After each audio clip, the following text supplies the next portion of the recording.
First of all, I can see that there are people from all over the world, so good morning or good afternoon, depending on where you are. I wanted to welcome you all to this new webinar series, which is off to a great start. The aim of this project will be to bring together renowned scientists from around the world to share and discuss current topics of interest. Remember that the webinar will be recorded, and that in case you have selected that you need a certificate of attendance, it will be sent to you in a period of 2 or 3 working days. So let's start with this webinar. Here you can see the title, the session. Today we are going to talk about the topic that is currently booming, which is the ultrafast vitrification and ultrafast warming protocols. The session is entitled From the Principles to Practice, the Era of Ultrafast Protocols in ART, defining what will be our purpose today. So for that, here you can see for this we have the participation of Dr. Miguel Gallardo, lab director at GeneMed Lisbon and one of the leading figures in the field. Mina Popovic, scientific director of Ergene Group, where I had the good fortune to be part of for several years. And finally, we have Birol Aydin, lab director and scientific director at Ovogene, one of the most important banks in the world. So let's start the webinar with the first lecture by Dr. Miguel Gallardo. So here we have the presentation. Miguel Gallardo is a lab director at GeneMed Lisbon and the scientific coordinator of embryology for GeneMed Group. He holds a PhD in oocyte vitrification cryobiology and a postgraduate degree in statistics applied to healthcare, certified as a senior embryologist by Elsevier and Eshrei. He is also recognized as a specialist in embryology and human reproduction by the Portuguese Order of Biologists. Miguel serves as the secretary of the Clinical Embryology Section of the Portuguese Society of Reproductive Medicine and treasurer of the Cryobiology Interest Group of Elsevier. Additionally, he is a lecturer in the master's program in human reproduction at Universidade de Sorbonne de Portugal. Today, Dr. Gallardo will talk to us about the basic principles behind ultrafast protocols. So please, Dr. Gallardo, the floor is yours. Thank you, Andre. Very kind presentation. Hello to all the attendants to the webinar. Thank you very much as well, Kitasato, for the invitation. I see that you are loading my presentation now. So, as Andrew said, my aim here today is to talk about a little bit the biophysical principles behind these shorter protocols, ultrafast vitrification, rapid elution protocols, and get a bit into why they work. So, in the first slide, we have the true protagonist of the webinar. We can go to the next one. It's just the human oocyte. I guess most of the audience are embryologists, so probably you are with me when with a shared admiration for this cell. No? There are many fun facts about this cell, the biggest one in the body, as far as I know.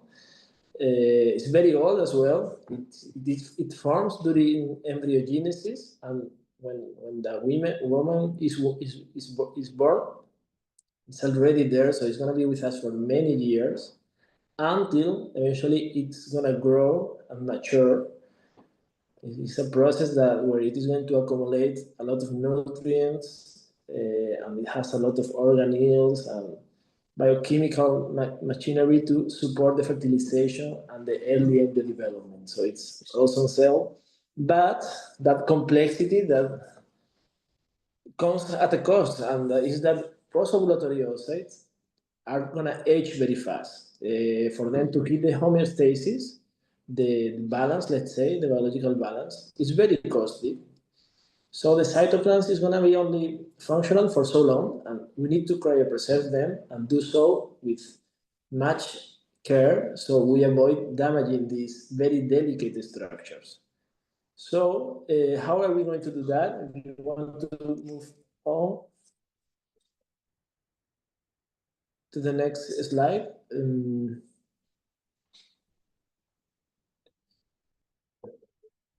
Sorry, Andrea, can you move to the next one? Yeah, no, this is the picture before. You can see that how it's gonna look inside the oocyte. We said it has a lot of components, a lot of stuff going on inside, but still only 20% of those molecules, solutes, organelles are the oocyte, and we have a lot of free water inside. And that, if we move to the next slide, it's going to be a problem when we are trying to do the cryopreservation. Probably we know this. In the next slide, we can see that a lot of water means that once that we try to reduce the temperature of the system, it is cool, the energy is going to leave the system, and the water molecules are going to search for a more stable, lower energy configuration, which is why they form the ice. And if it forms and it grows inside our cells, it's going to lead to cryo injuries and eventually cell death. There's only so much ice, intracellular ice formation that an oocyte can tolerate. So the less, the better. So to avoid this ice formation, we need the classic second order phase transition that we all know and love, which is the vitrification, glass transition. If you go to the next slide, you will see that a simple solution, this is a classic image by Lieberman, that a saline solution, if we expose it to our typical cooling agent, which is the liquid nitrogen, is going to turn opaque. This is because it's telling us that the water molecules in that solution have formed the crystalline structure, and that's what we want to avoid in the oocytes. How are we going to do that? Well, we have a clue about that in the drop of solution in the right. We have added cryoprotectants such as ethylene glycol and DMSO, and disaccharide such as sucrose. So once if we expose that cryoprotectant solution to the liquid nitrogen, it's going to remain transparent, meaning that it is solid now, but the water molecules have not formed ice. And that's what we're going to do inside the oocyte. So how do we do that inside the oocyte? In the next slide, we can move there and see the classic graph of vitrification. How it's going to work. So we have the concentration of the solution or the system, in this case, the system is our oocyte, and the temperature. And if you click, we will see that the oocyte is sitting, as we discussed before, around at 20 to cool, to go down in the y-axis, the temperature axis, at that concentration of 20%, we have to go through the melting temperature area,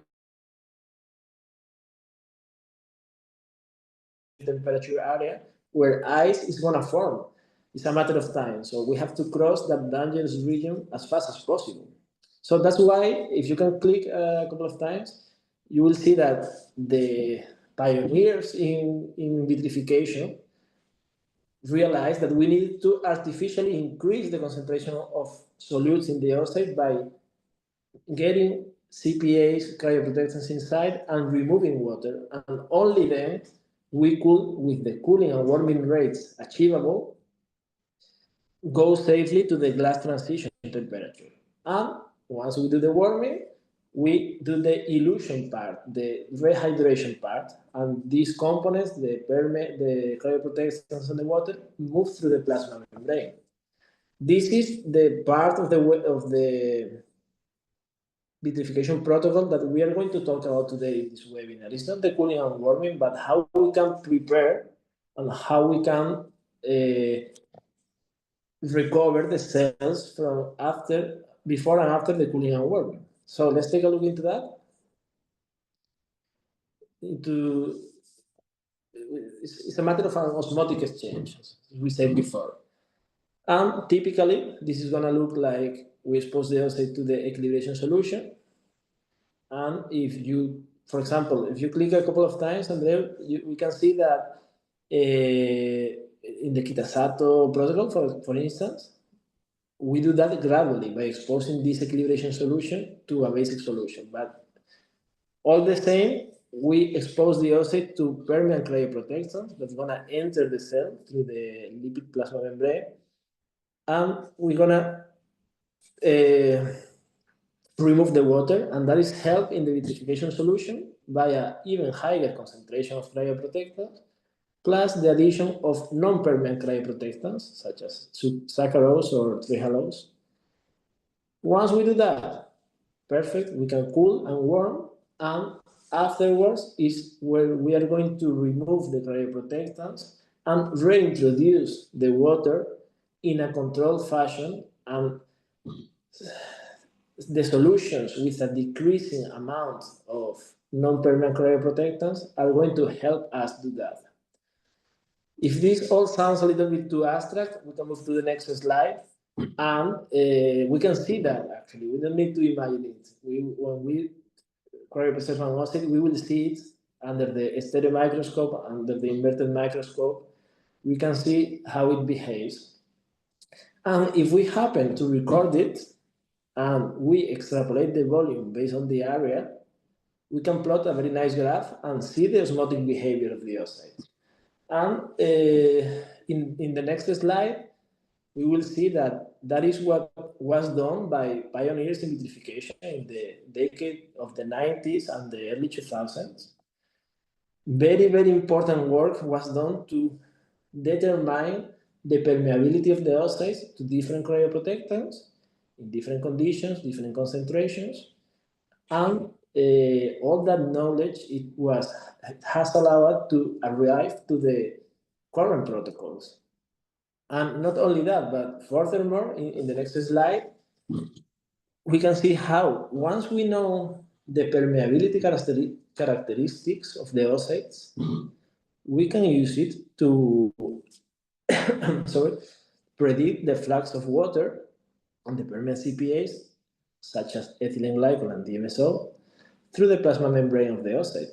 And by passive diffusion, for example, in the equation that is there, might look a little bit frightening, but it's just a differential of the volume of water during time, and is determined by the negative of the hydraulic conductivity of the membrane, by the area of the oocyte, the constant, and the temperature, and the differential in osmolarity, in intracellular and extracellular osmolarity. It's a simple equation that we can solve.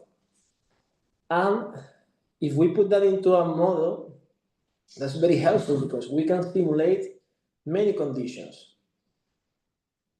Instead of doing the experiments in the lab, we can now do it in the computer, and we can iterate very fast. It's very helpful, especially when we are talking about human oocytes that are very scarce, very hard to work with. So it is this set of tools that the group I was part of in the civil engineering school, we built a model based on the parameters that have been previously estimated by other authors. And it shows that the oocyte in the solid line is going to shrink very fast when we expose it to equilibration solution. And after 10 minutes, it's going to do the same. Yeah, let's remain in that slide a little bit more. In the previous one, it's going to do the same in the vitrification solution. And the intracellular molarity of the oocyte, which is in the dotted line, is going to rise very fast, supposedly. So, from a mathematical point of view, it makes sense to say, okay, let's take only those two parts of the protocol and join them. Maybe in 2 minutes, the oocyte should reach the target intracellular osmolarity, which we must remember is what is going to determine whether it achieves vitrification or not when it's cool and warm.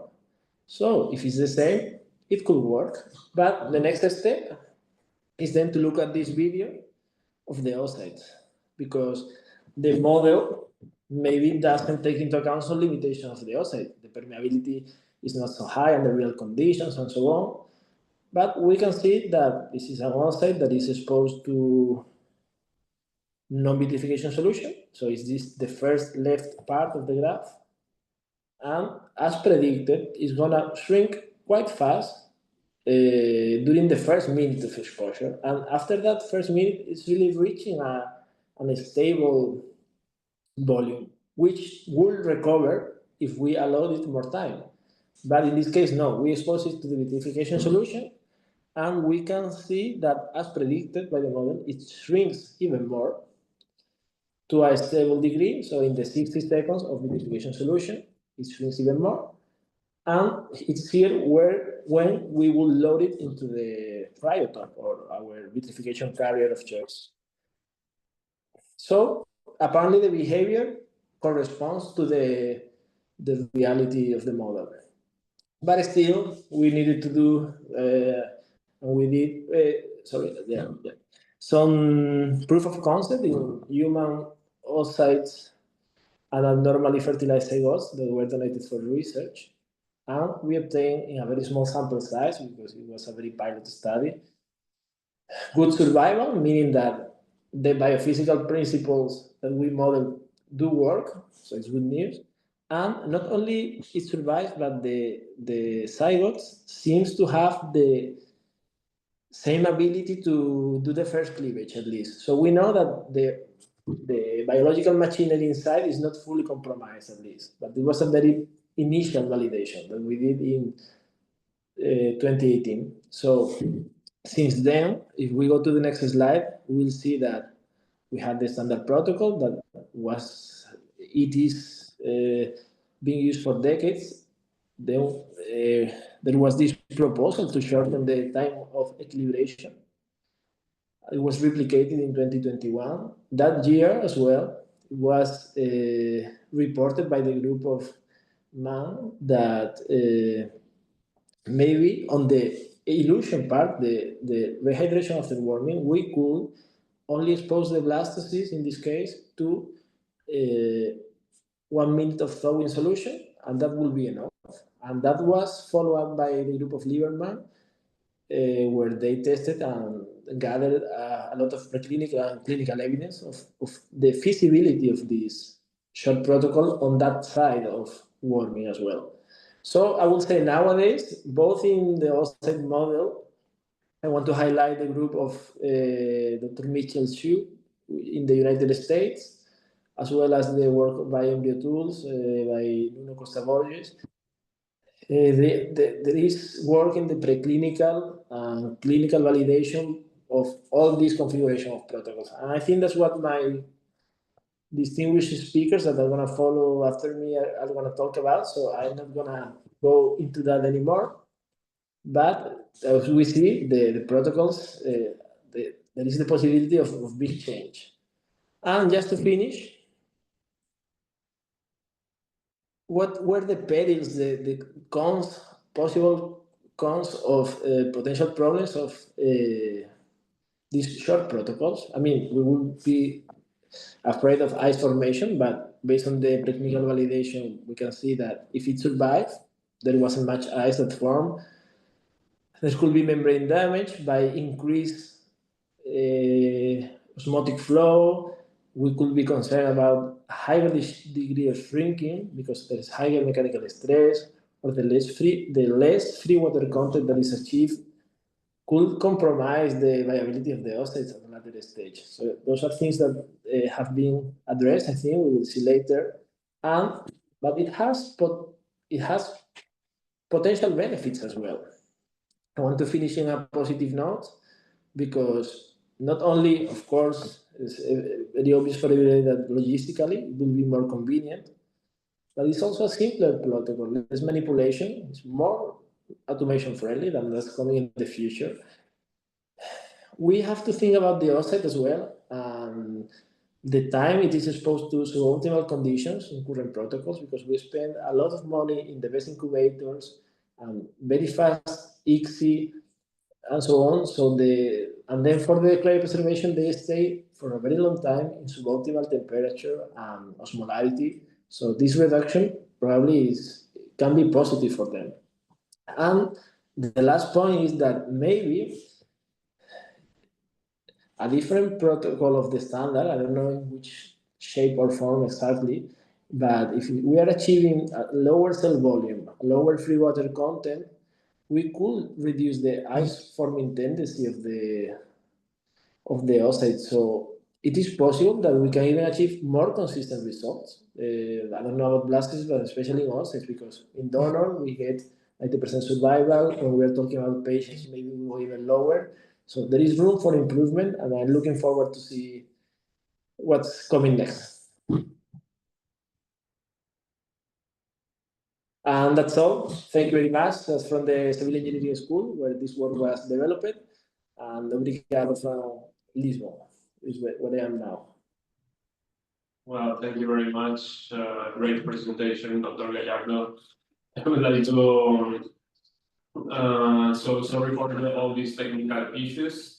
Now is the time when attendees can ask their questions in the questions and answers section, and we will try to answer them at the end of the session. Thank you very much, Miguel. Perfect. So now let's continue with the next speaker. Thank you very much. Well, the next speaker is Dr. Mina Popovic. Dr. Mina Popovic is a clinical embryologist with expertise in genetics and scientific director of their gene group in Barcelona. She is also a professor at Ghent University, co-director of Master in Human Assisted Reproductive Technology at Pompeu Fabra University and Business School of Management, and past coordinator of ESRE's Special Interest Group Stem Cells. She holds a PhD from Ghent University, where she studied chromosomal instability in early human development, and she has extensive experience in embryo genetics, PGT, and stem cells biology. Previously, she worked as a senior clinical embryologist and regional program laboratory manager at Genera in Australia. Today, Dr. Popovic will show us the Eugene's experience applying the Kitazato ultrafast warming protocol on human oocytes and embryos. So please, Mina, go ahead. It's your turn. Thank you very much, Andreu. Thank you for the introduction, and thank you to Kitazato for this invitation. It is really a great opportunity to be able to share some of the work that we have been doing with the ultra-fast warming protocol, both for oocytes and for embryos, so for blastocysts in particular. And what I really like to emphasize is the fact that we have been able to perform both preclinical and some clinical applications of this protocol. So at Eugene, we always emphasize the value of translational research, and we started the validation of these protocols in this way. So it's really a pleasure to be able to show some of these and share some of this work with you. And thanks also to Miguel for doing such a nice introduction of all the technicalities. So I will focus more on the specific results that we have. But one thing for sure that to mention is that, of course, vitrification and warming really represents a significant and increasing workload in the IVF lab. I'm sure you will all agree with me. And of course, its widespread use has led to a lot of nice opportunities and greater opportunities for patients of varying family planning needs. It has improved also safety and effectiveness of IVF treatments. But what we know about the conventional multi-step warming protocols is that they are effective, of course. As we mentioned, they have improved safety and effectiveness, but they are also labor intensive.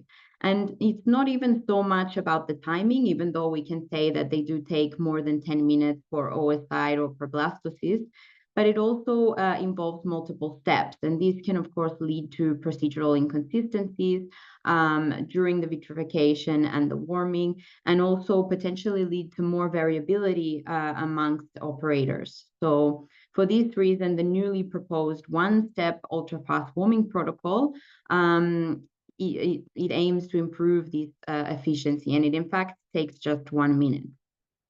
So far, there have been this one-step protocol has been introduced, and actually it's very interesting to mention that several years ago it was actually implemented in animal models and shown very satisfactory and promising results.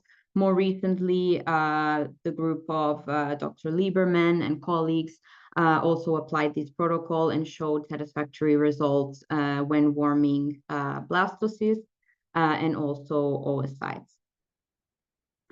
So as we have heard also from Miguel, when we talk about oocytes, of course, they represent a more complex challenge, and more validation may in fact be required for implementing this protocol. In this presentation specifically, I will be focusing more on warming, but it is important to mention that some of the first work that was done in human oocytes recently demonstrated by Lieberman and colleagues, they actually looked at oocyte survival rates and resumption of meiosis in human oocytes when applying both rapid vitrification and warming procedures.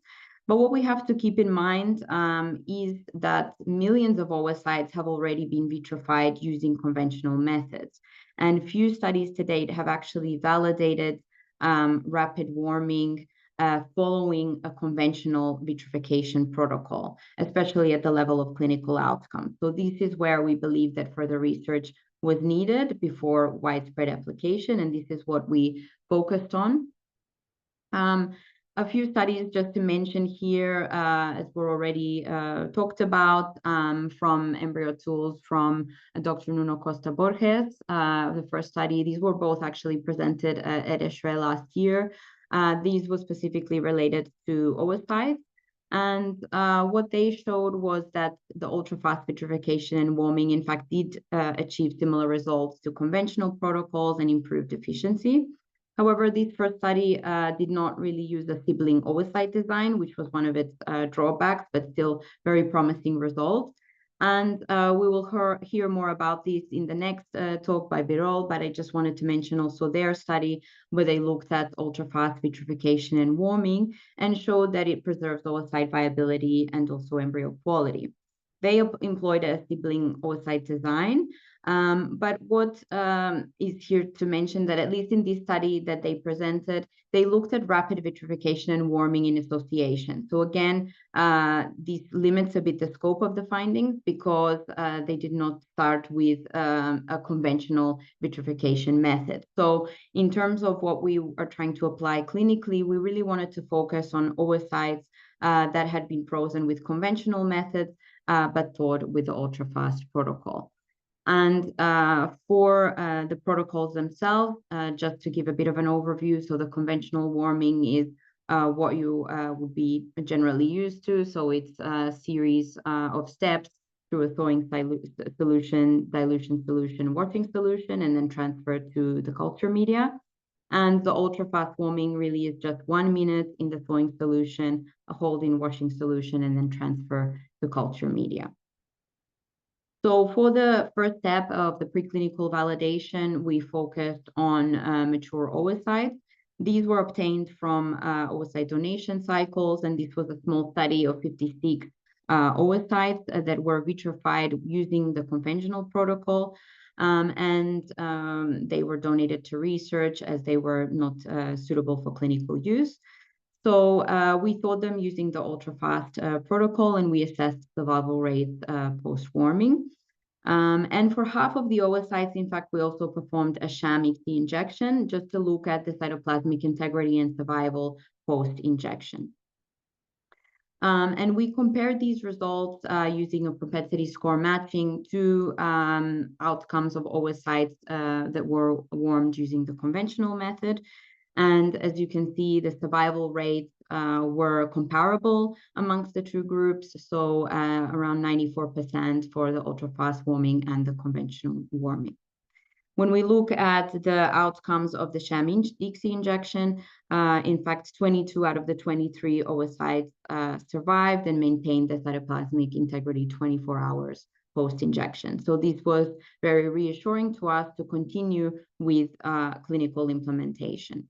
So for the clinical implementation, we actually performed a prospective sibling oocyte study. So this was included 101 oocyte donation cycles. These were ICSI cycles that were performed at a single center. And what we in fact did is that we took cycles that had at least 3 or more cryotops that were vitrified. And one of the cryotops was thawed using the ultrafast protocol, and then the remaining cryotops were thawed using the conventional protocol. So in total, 818 vitrified mature oocytes were warmed, and we could follow up the outcomes of these two different protocols. So for the ultrafast, we had around 250 oocytes, and for the conventional, around 570 oocytes, and we followed up the survival, fertilization, blastocyst rates, the quality that was routinely evaluated. And we also followed up on the transfer following these thaws. So following the culture, the blastocyst transfers, the single embryo transfers, 89 transfers, 37 for the ultra-fast, and 52 for the standard. So this allowed us to directly compare the implantation and clinical pregnancy rates between the embryos. So in terms of developmental outcomes, overall, we saw very good survival rates across both protocols, so close to 94%. Fertilization rates were also satisfactory, and we saw no difference between the two protocols. What was interesting is that we did see a significantly higher blastocyst rate following the ultra-fast warming, and we are looking into this further. But what we can say is that in terms of good quality blastocysts, we saw no difference amongst the two protocols. And when we look at the clinical outcomes following the transfer of the blastocysts that were derived from these oocytes, we see no difference in terms of implantation or clinical pregnancy rates.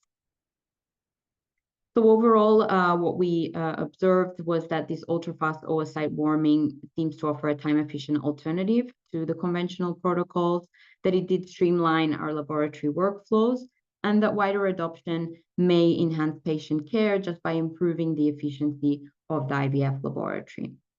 So for our next step, we also wanted to apply this protocol to blastocysts and blastocyst warming. And again, we performed a preclinical validation. In this case, we actually used our optimized in vitro culture protocol that allows us to culture embryos beyond the implantation stages, so in fact, up to day 12 of development in vitro. So we can actually plate blastocysts at day 6 of development using this protocol, and we can culture them. They form these outgrowths, and we can keep them in the lab up until day 12 post-fertilization. And when we stain them, we can see that these outgrowths do resemble what we expect from post-implantation or early post-implantation development.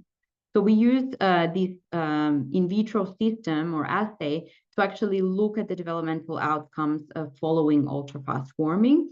And for this study, we used a total of 225 PGTA blastocysts.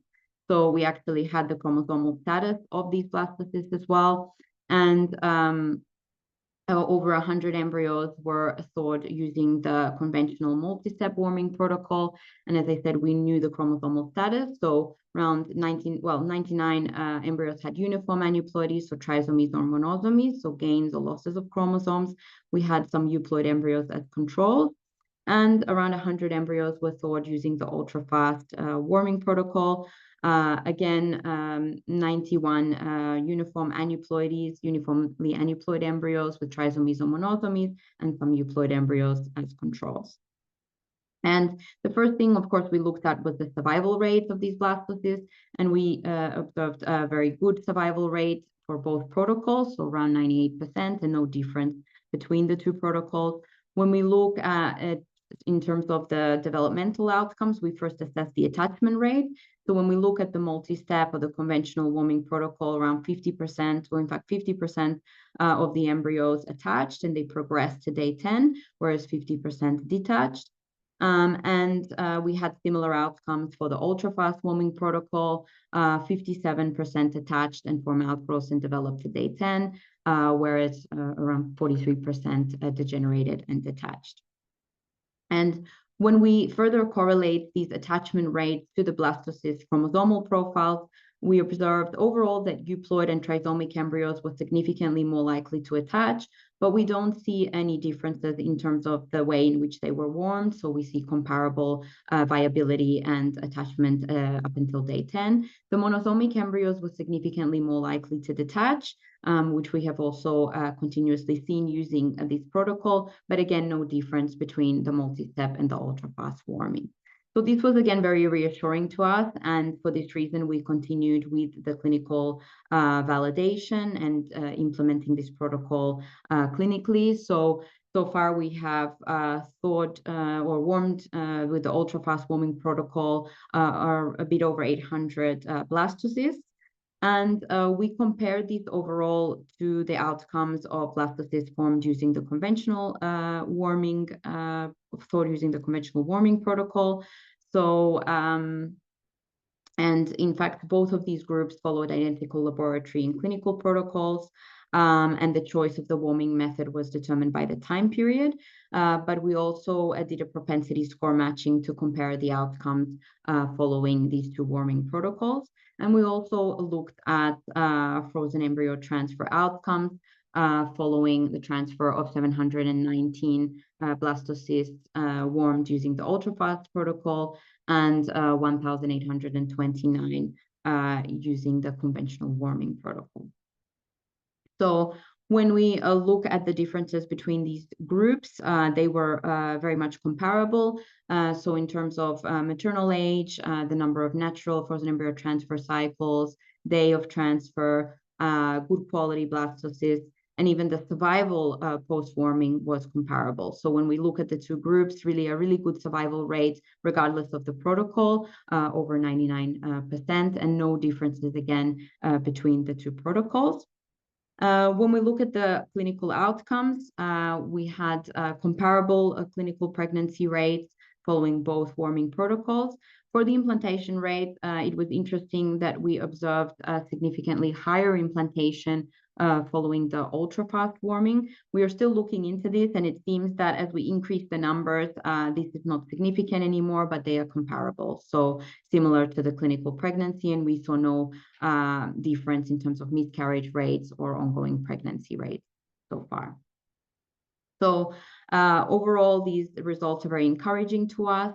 And we can see that the ultra-fast warming protocol seems to be as effective as the conventional multi-step warming for blastocysts and also for oocytes in terms of survival, for the blastocysts also in terms of the in vitro developmental outcomes, so the more immediate effects, but also in terms of clinical outcomes, so the clinical pregnancy rates. Of course, as we've already mentioned, this reduces the unnecessary time that blastocysts and oocytes are exposed to room temperature, and it also may reduce some of the variability amongst the operators from moving the oocytes or the blastocysts through all of these different media steps. And of course, we think that the ultra-fast protocol may enhance the efficiency of IVF laboratories, and in doing so, improve the patient experience and improve patient care. So finally, I would just like to thank our R&D team who assisted with this research. Also, Maria Jose Zamora, who is the lab director at Eugene Barcelona, and also our collaborators on this project from CEGIR, part of Eugene Group in Argentina, and also our external collaborators from Boston IVF. And thank you very much for your attention. Well, thank you very much, Nina, for sharing your experience with the ultra-fast warming protocol. Congratulations also to the whole Eugene team for this fantastic work. So many thanks.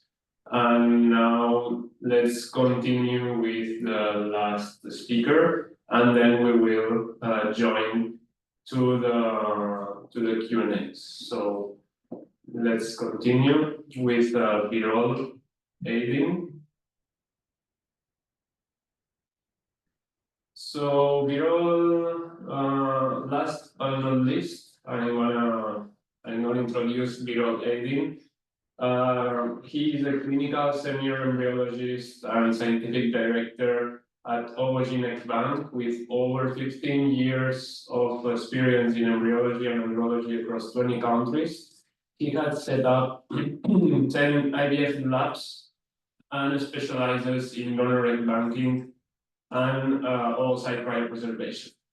He has conducted over 50,000 ICSI embryo transfer cycles, 20,000 PGT cycles, and 15,000 egg donation cycles, as well as 122 spindle and nuclear transfer cycles, achieving 22 pregnancies and 12 live births.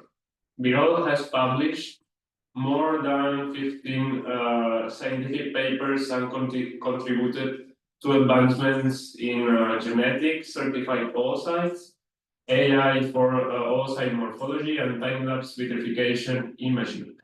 He is also an editor for Elsevier cryo guideline. So today, Birol will share Ovogene's experience with the ultrafast vitrification and ultrafast warming protocol, showing us not only survival rates, but also clinical outcomes and the metabolic and transcriptomic analysis. So please, Birol, we are ready when you are.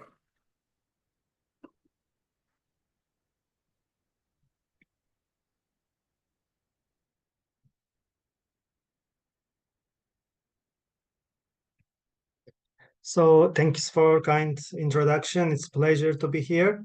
So we already listened to a great presentation, which shows on the backstage how ultra-fast, ultra-rapid vitrification and warming working from the genetic side and also morphokinetic side. So I will go a little bit from different perspective. So we will go for transcriptomic, metabolic, and also for each stage of embryo development for the morphokinetic stage. So as we know that vitrification avoid intracellular ice crystal formation, which create that and maintain that viability.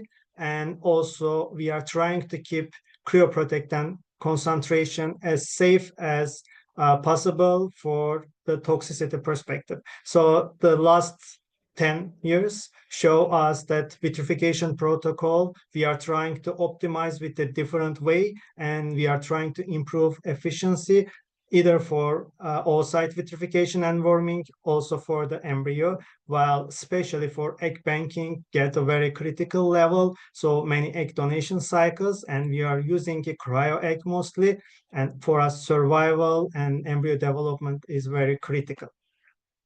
As we start for every new techniques, lab technologies, we should always ask the question if those techniques or technologies are for patient benefits, is it safe as clinically, or we can improve this as much as on the scientific background.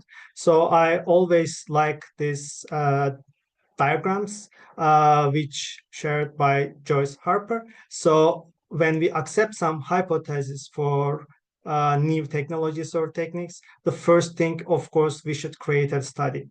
And after this study, so in the animal model and then human model, and then different the genetic metabolic perspective, that finally when we believe we have already evidence that's safe, then we can start to use and take for the clinical practice. So we know that already there are questions about vitrification, especially for frozen embryo transfer. A Chinese group published that they have concerns that for new genetic mutation, which is connected with the cancer, which was scary. Of course, that we have to ask this question as a scientific perspective.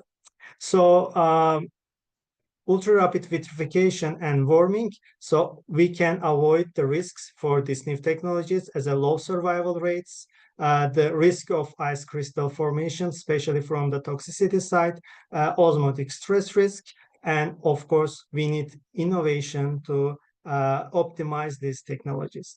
So how ultra-rapid vitrification working?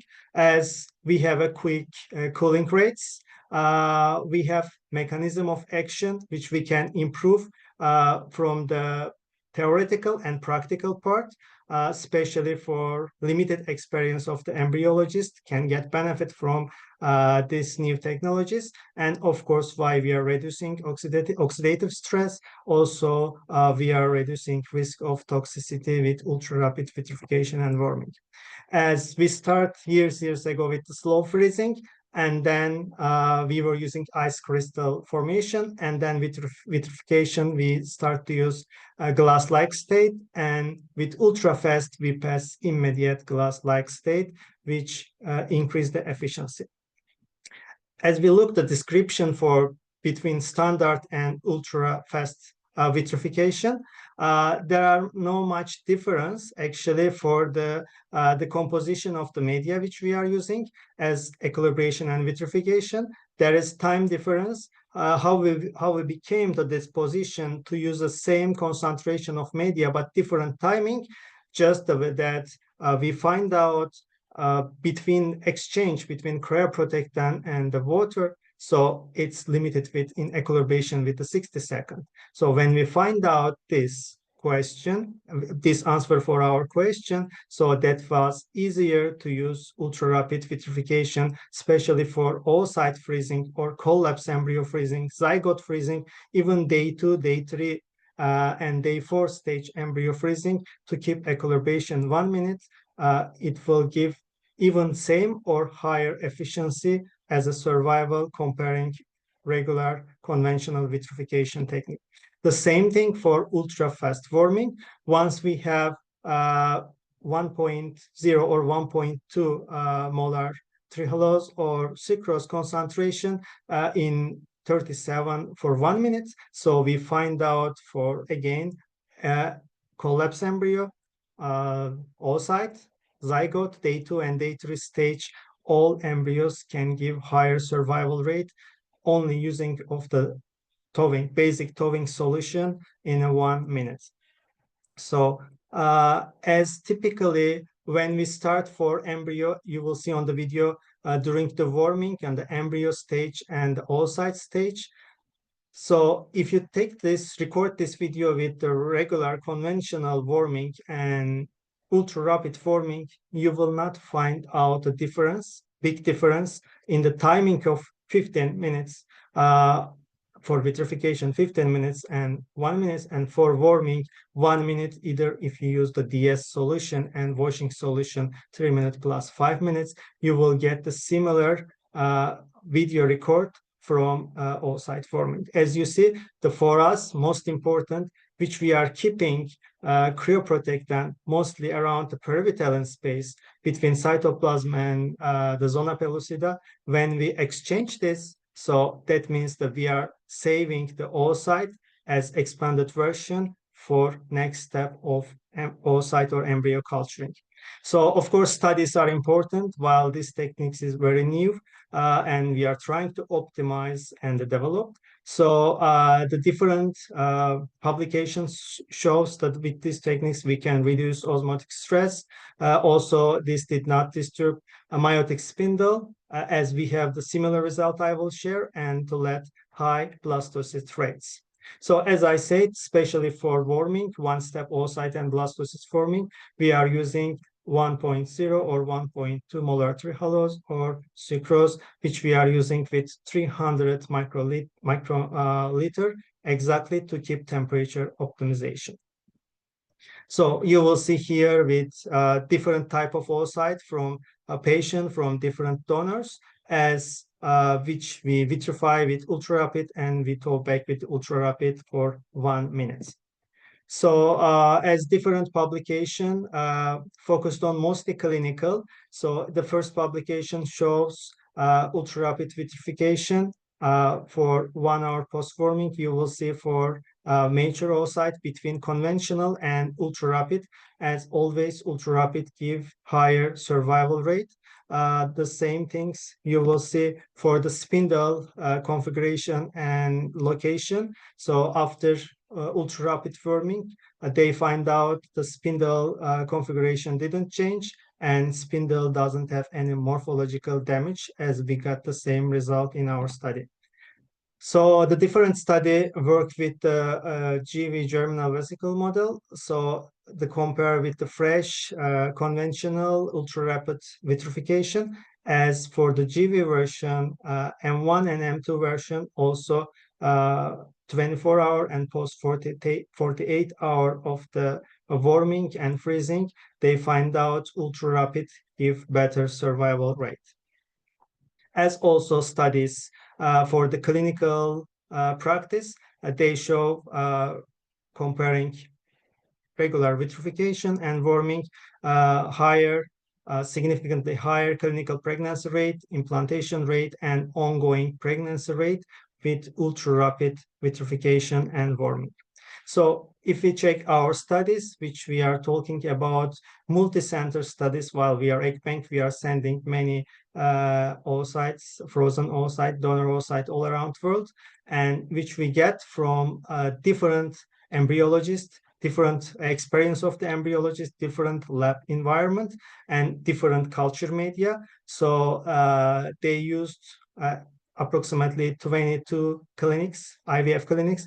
They use ultra rapid warming, and with the conventional, with the sibling oocyte, we get 94.5 survival rate, as fertilization and cleavage is optimal. As you see, 39.6 blastocyst rate and 61.4 euploid blastocyst rate over 55 clinical pregnancy rate. When we back to ultra rapid vitrification and the clinics warm by ultra rapid, so we already find out very high survival rate. The fertilization rate is a similar, but when we get the blastocyst rate is higher blastocyst rate comparing conventional.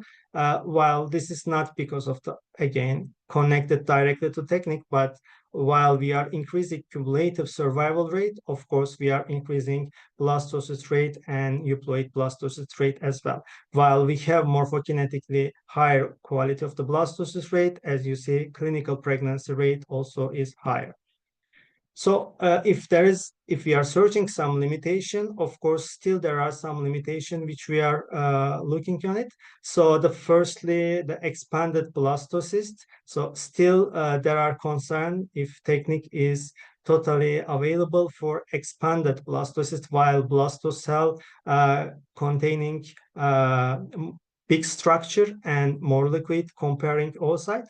So that's why there is a question for expanded embryos. So some studies and some researchers still supporting that for expanded blastocyst also available. So I still have concern for that. But generally another limitation is there are limited number of study yet. So we need more study and more research. So how we were working for metabolic and transcriptomic analyzing. So we worked that non-invasive evaluation for the metabolism and secretome for human embryos, which is undergoing ultra-rapid vitrification. We used infrared spectroscopy and RNA sequencing to identify biomarkers for healthy embryos.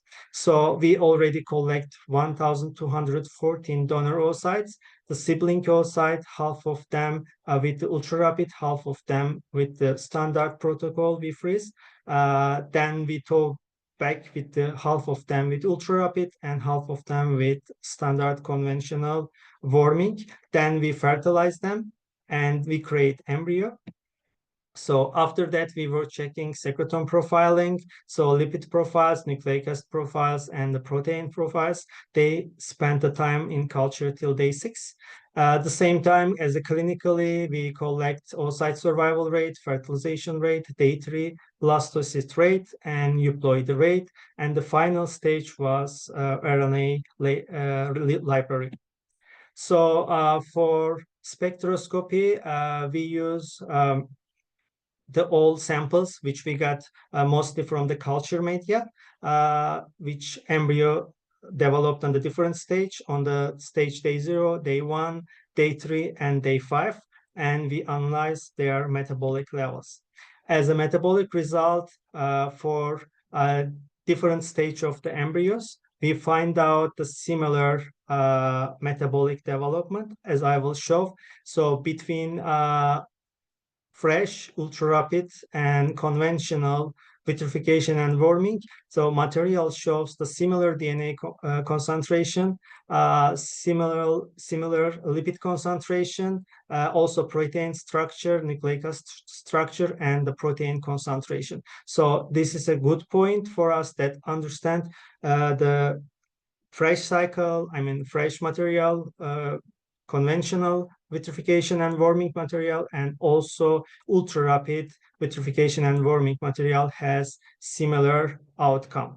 So as you see for the zygote, also they have similar diagram for day 3 embryos as well. As if we come for the transcriptomic data, we use the fresh, ultra rapid, and conventional. We got biopsy and we used the whole oocyte for transcriptomic analysis. So this is how we create the library for gene expression. So actually that we have to understand here that to create a transcriptomic data or RNA library, it's quite difficult. Even if you focus on the cell biology, you will find a very limited number of study which exactly achieve that to create a RNA library. So it was really difficult to create this. So according to this, we compare ICSI time for the conventional and ultra rapid. So how oocyte give reaction after ICSI. So because this is also concerned that most of the oocytes still get degeneration after ICSI even if they survive. So we got analysis for different Towing methods for transcriptomic perspective. As you see here, the post-ICSI degeneration, we were comparing with the ultra-rapid and conventional. So ultra-rapid show very standard diagram, but conventional show so much up and down. So that means doesn't matter the quality of the oocytes or if they survive. So conventional is giving much higher degeneration after the ICSI, post-ICSI. So the same things if we check day 5 blastulation rate. So ultra-rapid shows very good quality of the morphokinetic diagram comparing conventional. Same thing for the high quality day 5 blastulation rate and day 6 blastulation rate as well. So if we check the clinical pregnancy and the live birth rates between conventional and ultra-rapid, so we will see that ultra-rapid have significant higher result comparing conventional. If we come that more morphokinetic diagram, so we will see the survival rate almost a 10% difference because when you compare 1,400 oocyte and create for them the embryos, so data is more accurate. And I have to tell this is a multi-center study, so it's not from the one lab, just from many different lab and many different embryologist who has different experience. So which is the important here, post ICSI degeneration, we find out for the conventional 5.7, like comparing ultra rapid very high. So also high quality day 5 blastulation, it's a very high difference and significant difference between ultra rapid and conventional. So what is the interesting? So we find out day 6 blastulation higher in the conventional comparing ultra rapid. So here have morphokinetic changes. So we find out for ultra rapid, we have a more early cleavage 27 hours, which is a good point for embryo selection for implantation. So comparing conventional, ultra rapid is giving much better morphokinetic development, especially that if we compare the embryo quality on the morphological analysis. So the AA and AB quality embryos almost significantly higher in ultra-rapid group comparing conventional group. As transcriptomic, we were using that heat map technology as well. And we had a number of reads ranging between 20 to 50 million. So we already get 98% of the sample we had successfully reading, which is very high. So in the first diagram, you see the oocytes. As you see, fresh oocytes with a different color, which is showing the blue color. With the orange color, you can see ultra-rapid, and the brown, you can see the conventional. Those are from biopsy material, and they are in the same place, in same location. That's the similarity test. So that means they have similar matrix of gene expression value. So the same thing on left side on up for all sides with the purple, green, and red color. So they are showing fresh, ultra-rapid, and conventional oocyte freezing and warming. So you can see that they have also similar gene expression. So here that pairwise similarities in the dark color, which you are seeing, showing the similarities of the groups. So here as well, we get same transcriptomic profile as a gene expression. So that shows that all three techniques have similar gene expression level. As a conclusion to ultra-rapid vitrification and warming methodologies, which allow faster cell dehydratation and rehydratation, so which is the potentially giving higher survival rate and the clinical outcomes comparing standard and conventional protocol. So for shortening the time is giving chance to us to maintain lab work. Also, it brings that if we have a limited experience in the lab, so to keep optimization for the survival and embryo development with the cryo oocytes especially. One of the important things, we believe that we are keeping much safe the toxicity.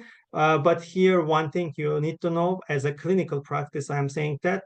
So after warming, especially oocyte by ultra-rapid with warming technology, so we always suggest to use additional 10% of human serum albumin in culture media to keep these oocytes after warming till UMI-ICSI. So why we are doing that? Because we know that protein structure is a very good to absorbing toxicity. So especially after warming with ultra-rapid, because we have very short exchange between cryoprotectant and water. So high percentage of albumin will be very helpful to keep zona permeability and also to give you higher survival rate post-ICSI. And also the one-step rehydratation protocol allowing that the result which you get higher survival rate will give as a cumulatively higher blastocyst rate and the clinical pregnancy rate.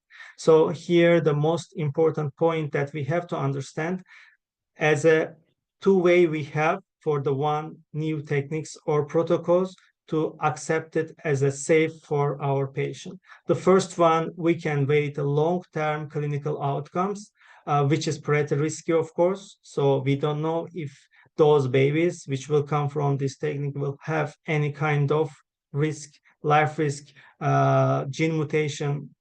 Of course, this is very critical. Or we will go to analyze transcriptomic or metabolic way on embryonic stage.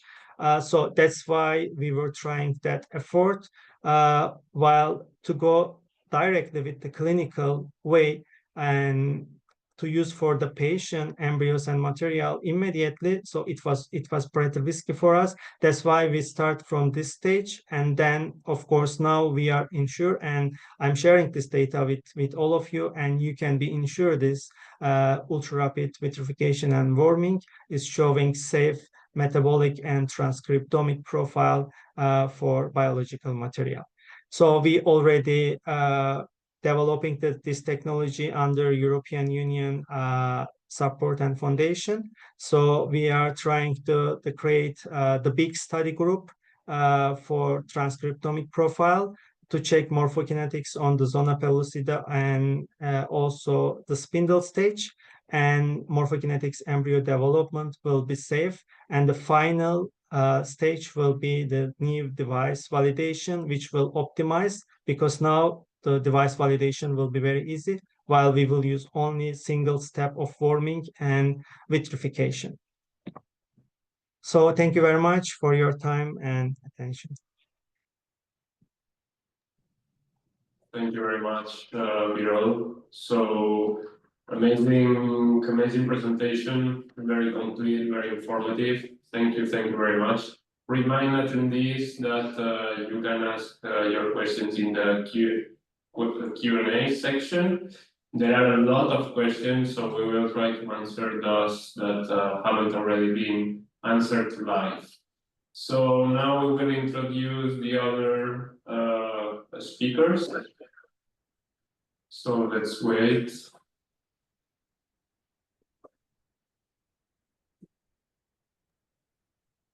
Okay, so let's start with the Q&As. So the first question is to Miguel Gallardo. Is the ultra-fast vitrification should be followed with the ultra-fast warming method only, not the standard? And is there any consequences of doing that? Where is that question coming from, Andreu? Who's asking? So if we apply the ultra-fast vitrification, we need to apply as well the ultra-fast warming, or we can... No, I got the question. I was wondering who asked that, out of curiosity.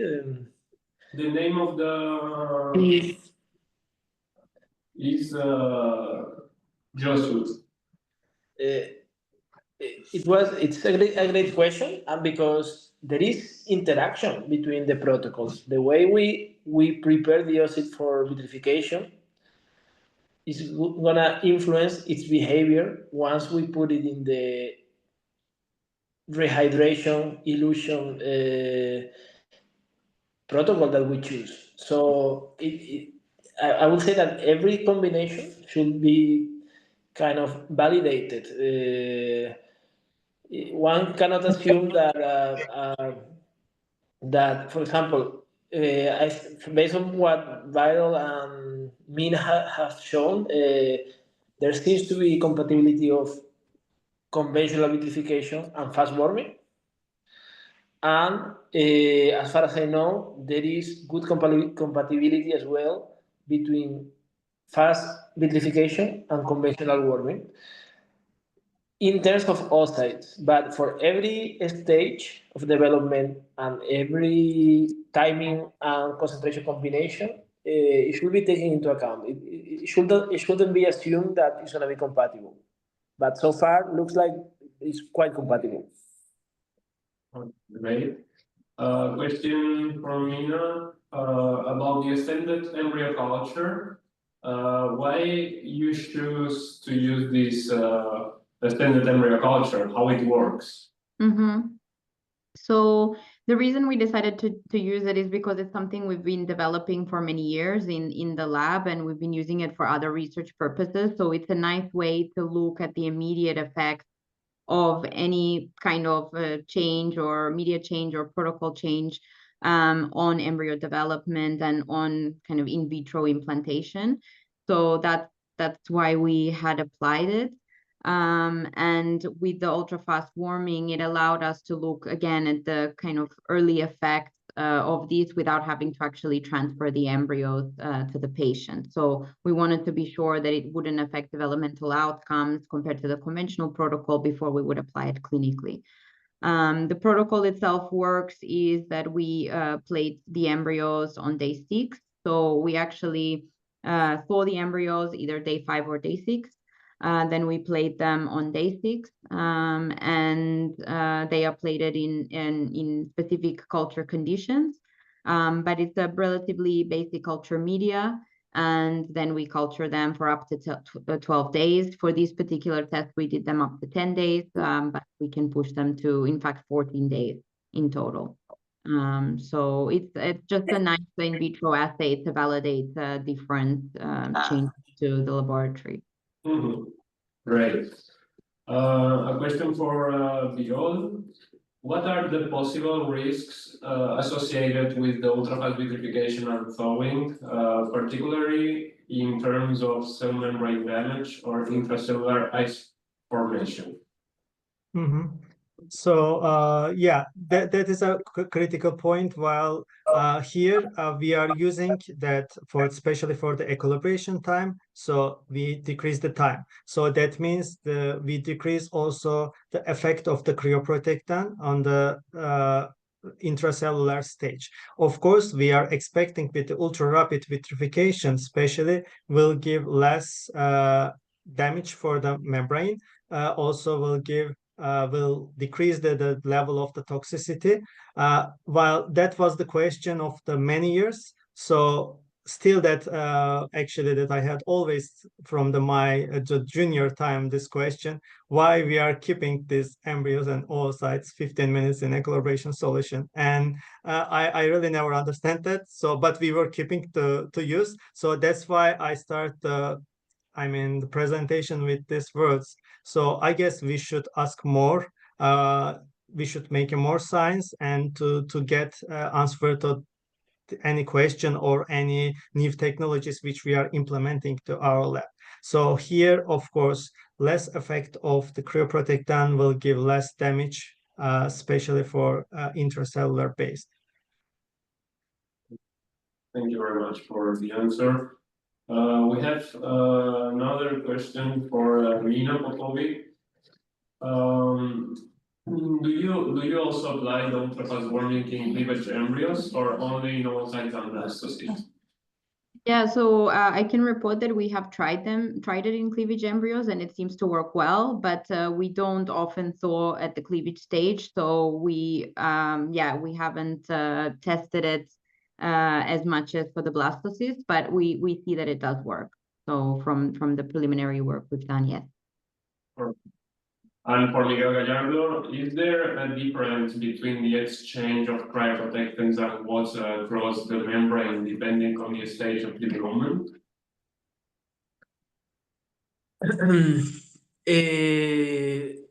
Again, it's a great question. It is. In fact, it is the reason that we have usually in the standard protocols different kinds of exposure based on the stage of development. For the oocyte is one thing, cleavage is another thing, and blastocyst is another thing. However, based on what we have been talking about today, it's possible that shorter protocols, when they are routinely used, we will find out that there was more flexibility than we thought, and so these permeability coefficients are more similar than we thought, or they are different, but it still doesn't make much of a difference in the big picture. It could be very well the case that both oocytes, cleavage stage embryos, and blastocysts could be defined with, if not the same, very similar protocols. Let's say the first ones we discussed today. Yeah, so at the end, the membrane properties are a little bit different, so it's logical that the times are a little bit different as well sometimes.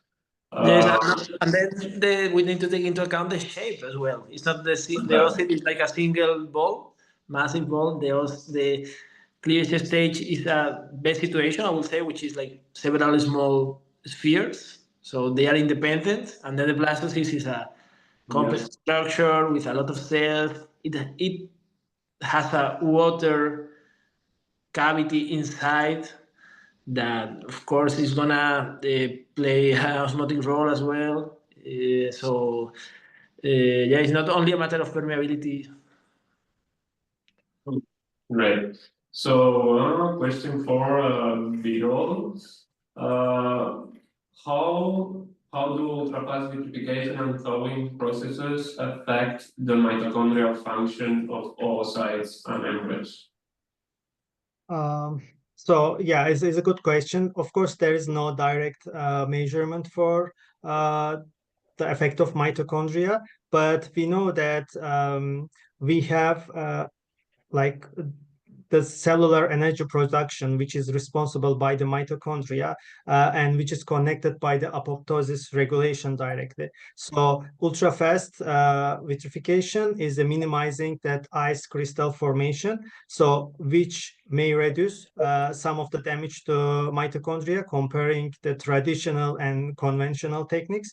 So rapid cooling can decrease the oxidative stress, of course, can decrease also gene expression or any kind of mutation on the gene level. So that will be helpful for the avoid for mitochondrial dysfunction, which is theoretically we believe. Of course, to measure mitochondrial activity is the most difficult, especially on the oocyte stage and embryonic stage.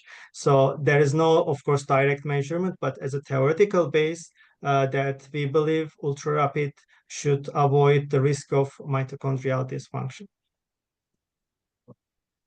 And then, so there are too much questions. So I'm gonna try to do the last two questions for all of you.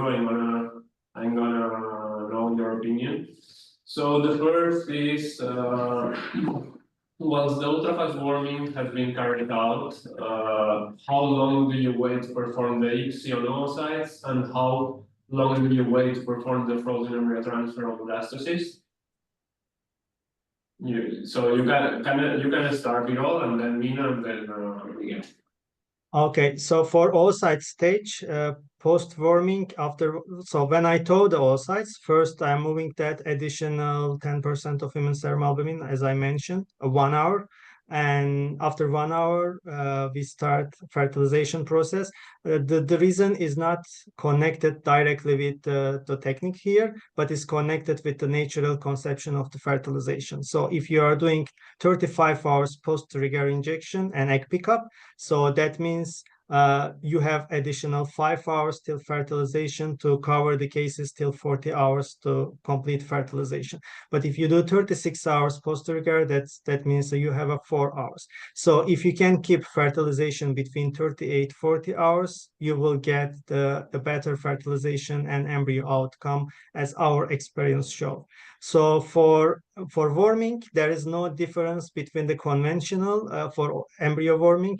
So the mostly when we thaw the embryo, doesn't matter collapse or expanded blastocyst, we do after minimum 2 hours. We are waiting, we are culturing embryo after warming minimum 2 hours.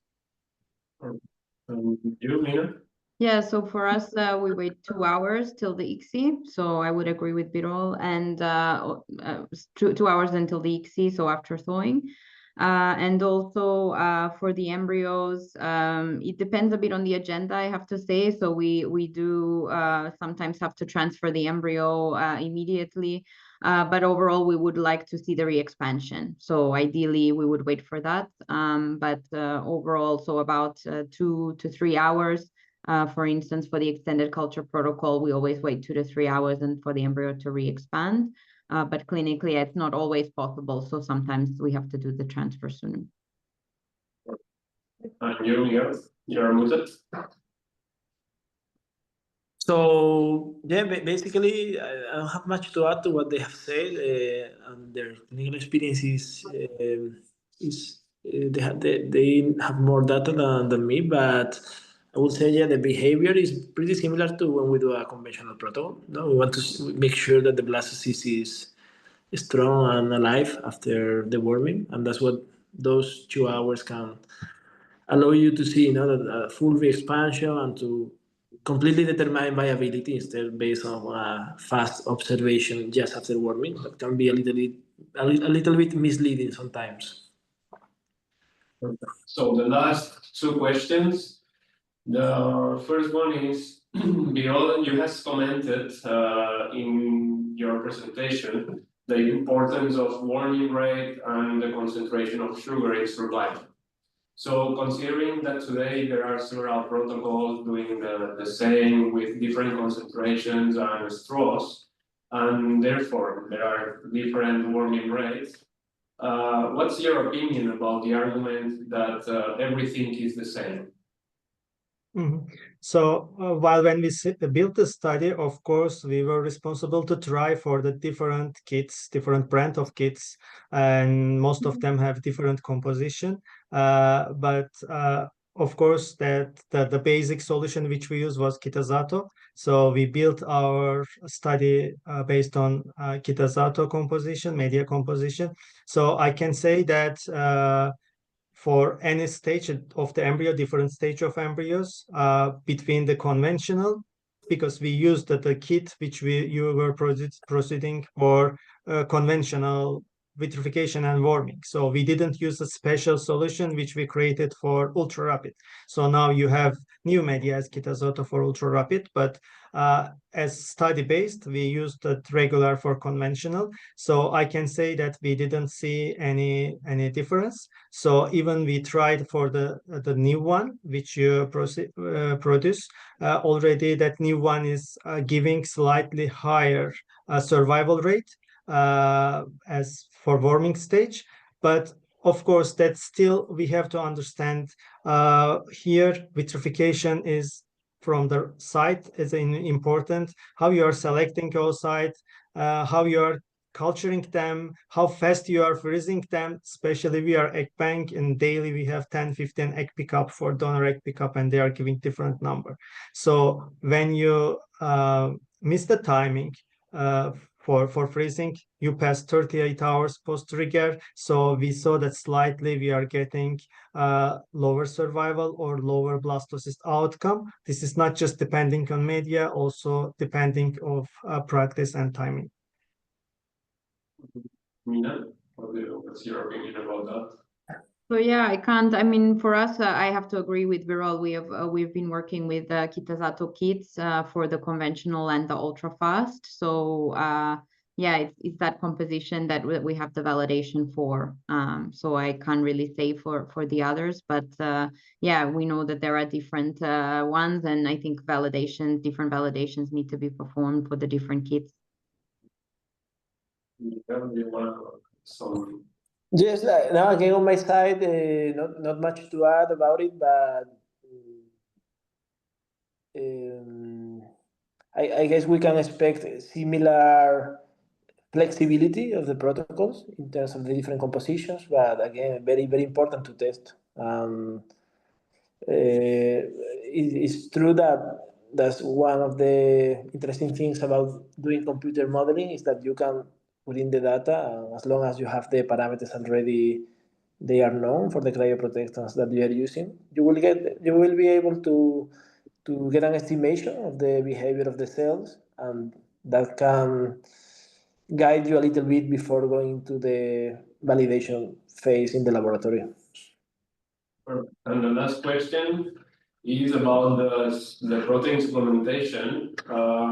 Mina, you showed us all your results, and are very, very good results. So how have you supplemented the media up to 20% protein? Do you consider it mandatory after thawing the oocyte or embryos based on your clinical experience?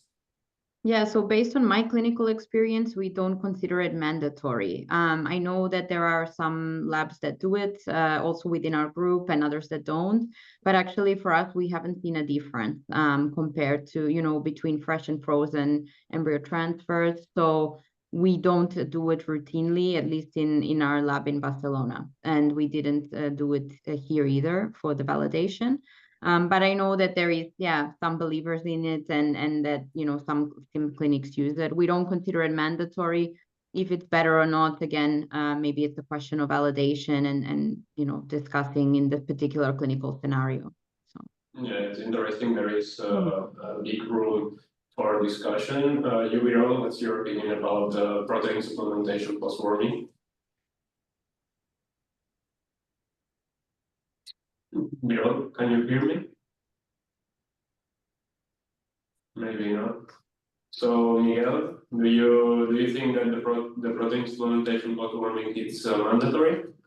I don't have experience doing it, so I definitely don't think it is mandatory. But it's true that that's a proposed tweak, let's say, of the post-warming protocol that already existed, as Mina said, when has already it has supporters, and it has had supporters for a while now. So it's not only a matter of doing it after these newer protocols, but it is a possibility that has always been discussed. And I have heard some reports by colleagues that it can enhance, especially for our sites, the survival.